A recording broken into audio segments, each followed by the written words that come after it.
नमस्कार मंडळी, चला तर तेच पोह्याचे प्रकार खाऊन कंटाळा आला असेल तर असे उकळत्या पाण्यामध्ये पोहे टाकून हा जबरदस्त नाश्ता एकदा नक्की बनवा।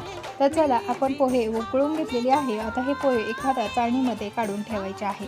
पोह्यांमधलं पूर्ण पाणी निघलं, थंड झाले की मिक्सरला थोडेसे वाटून घ्यायचे आहे। त्यानंतर आपल्याला वाटून घेतलेल्या पोह्यामध्ये 2 मीडियम साईजचे उकडलेले बटाटे घालायचे। चवीप्रमाणे मीठ, लाल तिखट, हळद, कोथिंबीर घालून मिक्स करा। यामध्ये बाइंडिंग छान येण्यासाठी 2 चमचे तांदळाचं पीठ घालून हाताला तेल लावून चांगला उंडा तयार करायचा। त्यानंतर 4 चमचे तांदळाचं पीठ घेऊन त्याची स्लरी तयार करायची आहे।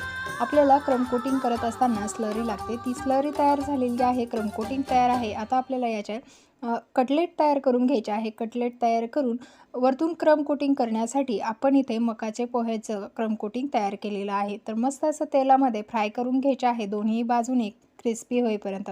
मस्त आणि जबरदस्त असा कटलेट आपले तयार झालेले आहेत। रेसिपी आवडली असल्यास लाईक